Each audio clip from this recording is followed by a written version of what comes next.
Good evening friends. थोड़ा सा delay हुआ आज लाइव होने में, कुछ टेक्निकल इश्यूज की वजह से।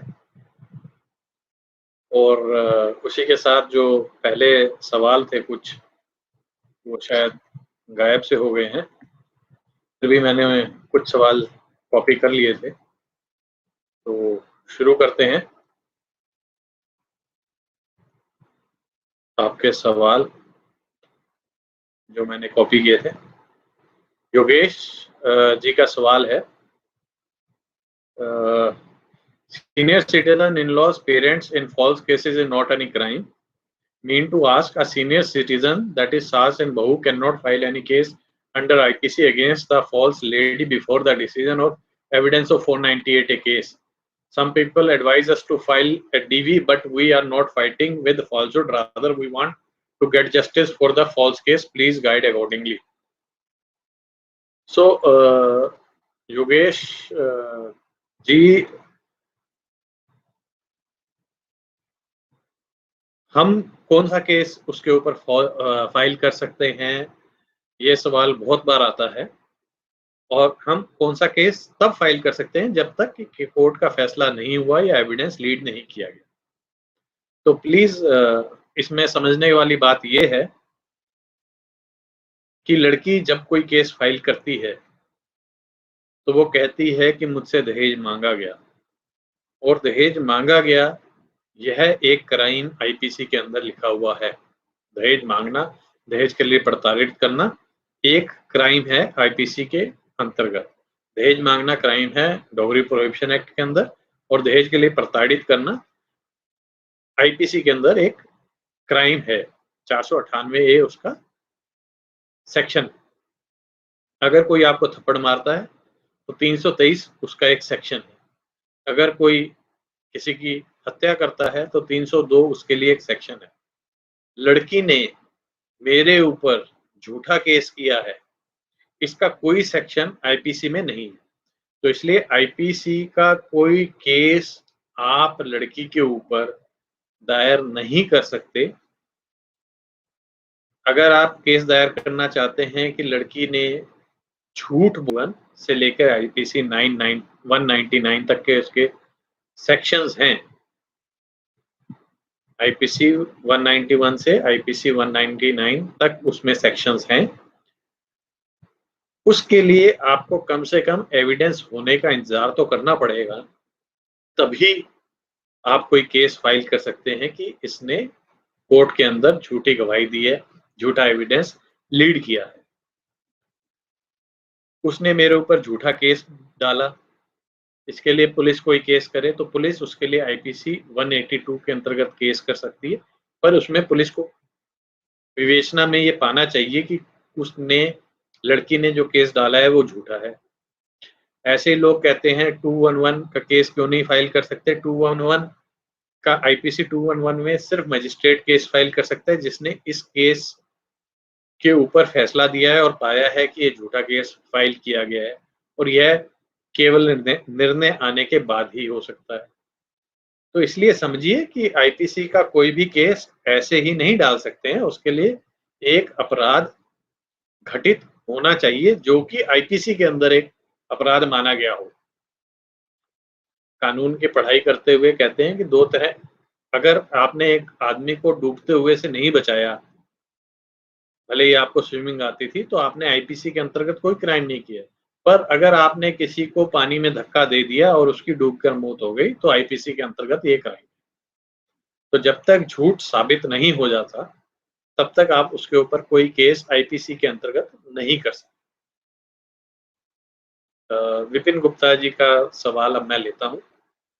नमस्ते सर, सत श्री अकाल। I have two questions. One, last year one Supreme Court decision came in Parimal versus Dev Narayan, in which court said no notice without DIR. So in my DV case, notice has not been served yet. Whether I may use it with any objection before filing any of my reply, and what else is suggested by you in this where my parents live in some other state? Unfortunately, I don't remember what was said in Parimala versus Dev Narayan case. So I'll not comment on this case. Let me first study it, and then only I can answer this case. Answer this question. Second, what is R unclean hands in 125? Whether the false incidents when against proofs available come under it, or unclean hand is called only when 340 case is accepted and proved. Kindly clarify. So, my dear friend, unclean hands. Yes, we have heard about this term that the party has come to court with unclean hands. That actually means that the party has lied about material aspects of the case. Now, of course, whether false incidents would fall in the category of unclean hands, yes, it will fall under the category of unclean hands. But when you are saying that proofs are available, so proofs has to be shown in the court, it has to be produced in the court, and the court has to adjudicate on those proofs to say that yes, these incidents are said to be false, and then only it would be proved that she has come to court with unclean hands. However, there are other aspects also in 125 case, which is something called interim maintenance. So interim maintenance is decided basically on the assets and income of the parties. If she has lied on any of these material aspects, her employment, her income, her assets, her bank accounts, her land holdings, yes, it will come under unclean hands as well. And in that case, interim maintenance can be denied to the woman. But we say that the allegations of cruelty which has been mentioned, or the dates which has been mentioned related to those cruelties are false. Are those unclean hands? Yes, those are unclean hands, but they will be utilized only when deciding the final maintenance amount, and it will not be decided that the party has come, it will not be held that the party has come to court with unclean hands merely because those incidents are false and the court has not adjudicated upon it, and interim maintenance is being decided solely. So these are few things which are which have to be kept in mind.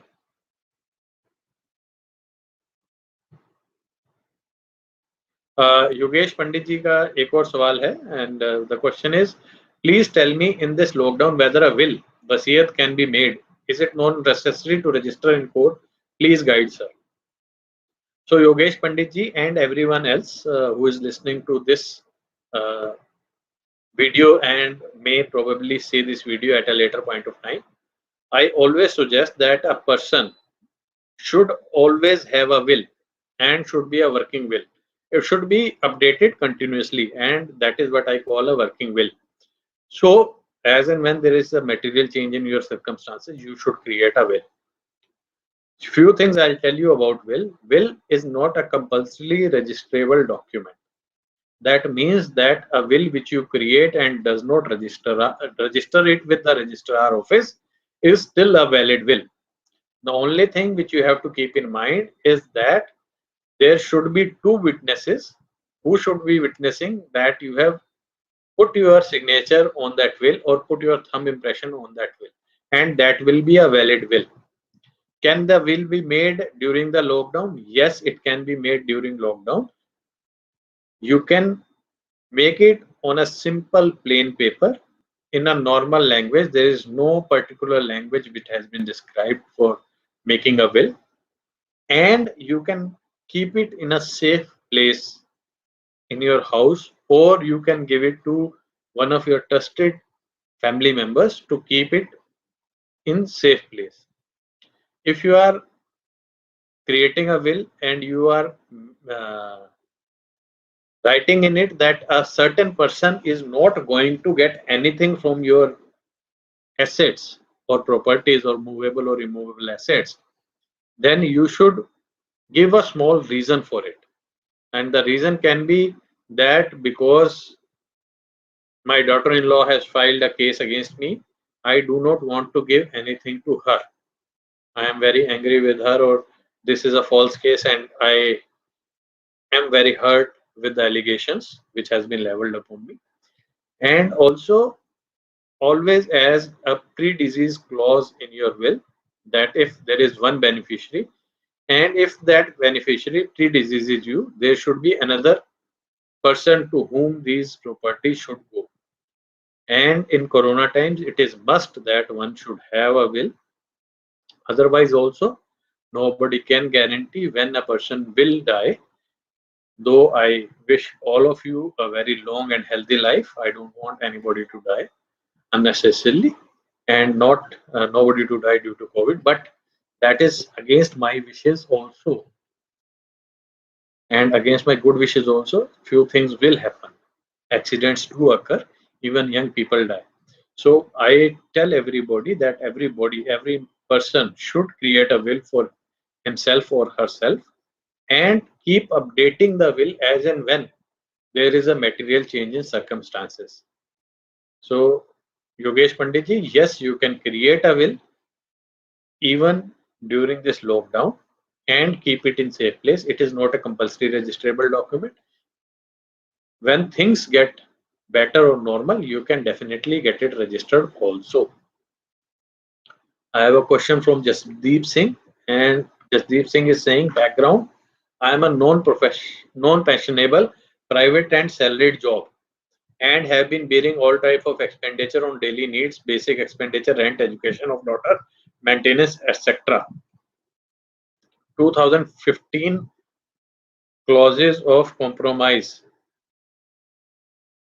Fixed monthly amount of 5k each to wife and daughter, plus 2019 case under section 125 was filed by wife to enhance maintenance amount. I have invested in different schemes to meet a future liability like higher education, marriage of daughter, single child, post retirement life. 2015 clauses of compromise, fixed monthly to enhance the maintenance amount. Again, same thing. Qualified as wife, qualified as MCOM, MPhil, wife has salaried from 2010 to 2016, and thereafter she does not have some engagement to have source of income which is not known to me. Enhancement has been sought on premise of inflation plus increase in my salary. Uh, Jasdeep, you had asked me this question in one of the previous sessions also, and I had told you that this particular case for alteration of maintenance is definitely maintainable. In these kind of circumstances where you are entering into a compromise, there is always a chance that the other party will come for enhancement or alteration at a later date. I always suggest that whenever you are entering a compromise in which recurring maintenance has to be paid, that is monthly maintenance has to be paid, my suggestion always is to keep a annual increase of 4%, 5% in it, or it can be an increase of say 8 or 10% every alternate year, so that that takes care of inflation and increase in salary or increase in your income. However, as that has not been put in your compromise and it was a fixed sum, that is 5,000 rupees, and that too 6 years back, definitely alteration of maintenance is maintainable. Whatever you have said that you are doing something over and above the maintenance amount and investing for your child, which is your sole child or the only child, you can put it in front of the court and said that, or give an undertaking that you will keep on depositing certain amount for future needs of the daughter. I am sure the court will take cognizance of this particular fact that you have been doing such things on your own, and you certainly have the best interest of your child in your mind. However, as the wife has left the job on her own in 2016 and she has been maintaining herself for next 3 years without asking any maintenance from you, so that would be a good point to assess or to ask how she was meeting her expenses in those 3 years. And if she has some sources of income which you think that are hidden from you or hidden from the court, I think some investigative work should be carried out to find out what amount of income she is getting and from what mode she is, by what vocation and what mode she is getting those payments. Once you have found out what she is doing, it is very easy to get these documents or parties summoned to court and her lie be unfolded in the court of law. And based on that, you can definitely save on the maintenance for your wife, while you can continue paying maintenance for your child and saving for your child as well as your for your future needs. Deepak N G का एक सवाल है। इनका सवाल है, question 1, 125 and DV दोनों केसों में 2017 में फाइल हुए थे। 125 का नोटिस भेजा गया, इंटरिम रिजेक्ट हुआ एज वाइफ की इनकम 16,000 थी, मेरी 15,000। पर डीवी केस का नोटिस उसके बाद भेजना शुरू किया पर अभी तक सर्व नहीं हुआ। सर, नोटिस टू कोर्ट में भी सर्व कराई जा सकती थी ना, तो क्या ये केवल इंटरिम अमाउंट को बढ़ाने की एक चाल नहीं? तो मेरा सवाल है कि कैसे इंटरिम को फाइट करूं? एनी लीगल और strategic ground points to get rejected interim और डीवी, और it should be from date of order, please guide me. Question 2 ऊपर लिखा है, टेक्निकली कुछ गड़बड़ हुई है। अच्छा दीपक जी, मैं समझ गया हूं। आपका सवाल ये है कि लड़की ने डीवी और 125 दोनों ही मुकदमे दायर किए हैं। 125 के मुकदमे में उसका इंटरिम रिजेक्ट हो चुका है क्योंकि उसकी इनकम 16,000 रुपए है और आपकी इनकम उससे थोड़ी कम, जो कि 15,000 रुपए है। ऐसी स्थिति में उसका 125, उसने डीवी का नोटिस आपको अभी तक सर्व नहीं कराया है और आपको ऐसा लग रहा है कि वो इसलिए नोटिस सर्व नहीं करा रही है क्योंकि वो चाहती है कि कोई एक्स पार्टी ऑर्डर हो जाए। तो दीपक जी, सबसे पहली बात तो अगर आपको इसका ज्ञान है कि आपके ऊपर डीवी का केस फाइल हुआ है, तो आप स्वयं भी जाकर कोर्ट के अंदर प्रस्तुत हो सकते हैं और अपने मुकदमे की पैरवी करना शुरू कर सकते हैं। आपको नोटिस आना कोई आवश्यक नहीं है। आप जानकारी पर ही कोर्ट में प्रस्तुत होकर अपने केस का बचाव कर सकते हैं। आपकी जानकारी के लिए बता दूं, मेरे खुद के केस में लड़की की एचएमए 24 में मेंटेनेंस जब रिजेक्ट हुई थी, तो उसने हाई कोर्ट के अंदर केस डाला था, जिसकी सर्विस काफी समय तक मुझे नहीं हुई। मुझे इंटरनेट पे सर्च करते हुए जब अपने मुकदमे के बारे में पता चला, तो मैं अगली तारीख पर खुद ही कोर्ट में पेश हुआ और उस केस में उसकी मेंटेनेंस उसी दिन बहुत ही छोटे आर्गुमेंट्स के बाद और छोटी सी इंफॉर्मेशन देने के बाद कोर्ट में रिजेक्ट कर दी गई। तो इस केस में आप 125 का ऑर्डर लेकर ट्रायल कोर्ट में, जेएमएफसी कोर्ट में, जहां पर कि आपका डीवी का मुकदमा पेंडिंग है, वहां पर पेश हूं। अपना रिप्लाई, अगर आपको अगर आप कॉपी निकलवा सकते हैं तो रिप्लाई के साथ, अदरवाइज सिर्फ इंफॉर्मेशन के लिए कि फैमिली कोर्ट ने 125 में यह हेल्ड किया है कि इसे मेंटेनेंस नहीं मिलनी चाहिए, कोर्ट में ये डॉक्यूमेंट्स फाइल कर दें और डिटेल्ड रिप्लाई फाइल करने का समय मांगे।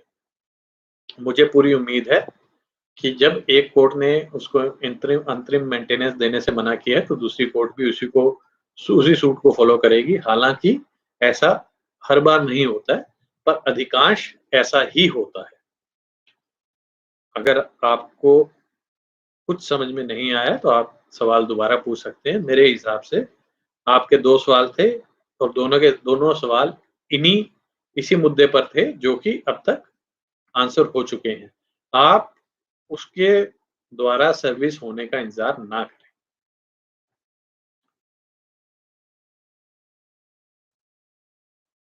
सुमन शौकीन जी का सवाल है, सर हमने सेक्शन 9 किया है फरवरी 2020 में, बट वो कोर्ट नहीं आ रही और वकील के कहने पर भी में एक्स पार्टी नहीं किया जाता, क्या हम तलाक केस डाल सकते हैं? तो सुमन जी, तलाक और सेक्शन 9 दोनों बिल्कुल विपरीत रिलीफ्स हैं।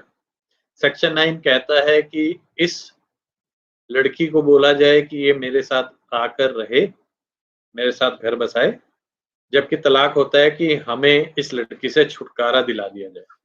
तो पहली चीज़ तो आपको ये तय करनी है कि आपको उसके साथ रहना है या आपको उससे छुटकारा ही चाहिए। अगर आपको उससे छुटकारा चाहिए यानी तलाक चाहिए, आप शादी में नहीं रहना चाहते हैं, तो आपको सेक्शन 9 का केस फाइल ही नहीं करना चाहिए। अ, हम चाहते कुछ हैं और फाइल कुछ करते हैं, तो इससे आपका समय, आपका पैसा दोनों ही बर्बाद होते हैं।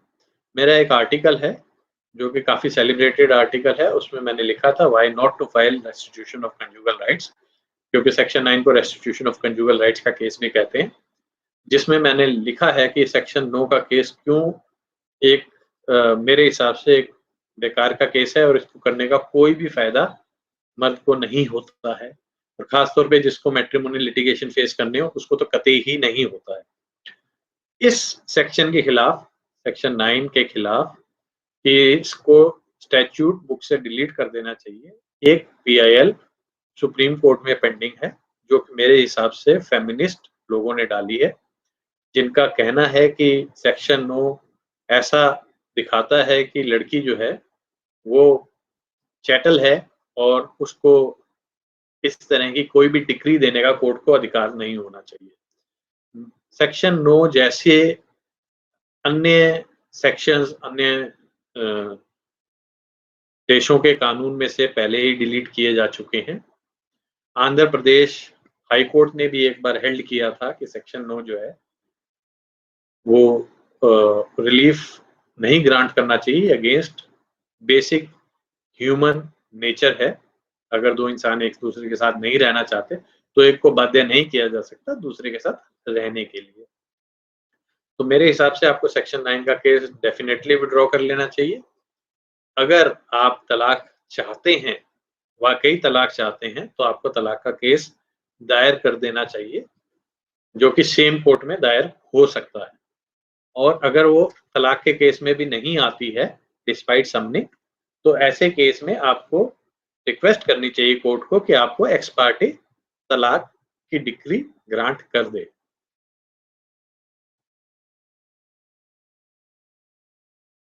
प्रशांत कुमार जी ने कुछ सवाल किया था और उसमें लिखा है, ऊपर का लिखा हुआ शुरू का पार्ट गायब हो गया, कृपया यहाँ नीचे लिखे हुए से पढ़ें। सर, क्या 498 में एक्विटल डिसीजन में भी टाइप्स होते हैं कि एक बेनिफिट ऑफ डाउट और दो totally innocent and false case and like? या पूछने का मेरा मीनिंग एंड पर्पस ये है कि क्या 498 के डिसीजन में बेनिफिट ऑफ डाउट में एक्विटल जैसा कुछ लिखती है? तो प्रशांत जी, डेफिनेटली दो तरह के एक्विटल्स होते हैं। एक्विटल एक्विटल ही होता है हालांकि, पर कोर्ट के लिखने में अलग अलग चीजें आती हैं। एक होता है बेनिफिट ऑफ डाउट, क्योंकि क्रिमिनल केस होता है, क्रिमिनल केस में किसी को भी तब तक सजा नहीं दी जा सकती जब तक रीजनेबल बियॉन्ड रीजनेबल प्रोबेबिलिटी ये ना साबित हो जाए कि इसने एक क्राइम किया है। कोई संशय नहीं होना चाहिए क्रिमिनल एक्ट के अंदर कि ये क्रिमिनल एक्ट फलाने के द्वारा किया गया है। मात्र प्रोबेबिलिटी पे किसी को सजा नहीं दी जा सकती। तो जब कोई अपराध हुआ होता है और कोर्ट को लगता है कि अपराध तो ज़रूर हुआ है, पर शायद इसने नहीं किया है, इस तरह की कोई स्थिति होती है, या अपराध होने की संभावनाएँ भी ज़्यादा नहीं है। कुछ चांस है कि अपराध हुआ और कुछ चांस है कि शायद ये अपराध ना भी हुआ। जब ऐसी कोई स्थिति बनती है, तो ऐसी स्थिति में एक्यूज़्ड को सज़ा नहीं दी जा सकती। ऐसी स्थिति में एक्यूज़्ड को बेनिफिट ऑफ डाउट के बेसिस पर बरी कर दिया जाता है। और दूसरा एक्विटल होता है, एक्विटल एक्विटल ही होता है, और दूसरी तरह से जब कोर्ट लिखता है तो ये लिखता है कि prosecution has failed to prove the case, कि प्रोसिक्यूशन अपने जितने भी सबूत लाया उसके द्वारा यह केस प्रूव नहीं हो सकता और इसलिए मैं फलाने एक्यूज्ड को एक्विट कर रहा हूँ। तीसरी तरह से कोर्ट यह भी लिख सकती है कि यह केस पूर्णतः झूठा है और इसलिए मैं एक्यूज्ड को बरी करता हूँ। कोर्ट ऐसी स्थिति में सुओ मोटो कंप्लेनेंट के ऊपर 211 में कार्रवाई कर सकती है। या और सेक्शन हैं CRPC 344 में कोर्ट संज्ञान लेकर कंप्लेनेंट या किसी गवाह के खिलाफ कार्रवाई कर सकती है झूठा केस करने के लिए। तो ये अलग-अलग प्रकार से एक्विटल के जजमेंट्स में लिखा जाता है। एक्विटल ही होता है। एक्विटल का मतलब एक्यूज को क्लीन चिट ही होती है हमेशा। A person who has been acquitted remains acquitted. जिसको एक बार बरी कर दिया वो बरी ही माना जाता है, उसके ऊपर कोई दाग नहीं रह जाता, वो बेदाग हो जाता है।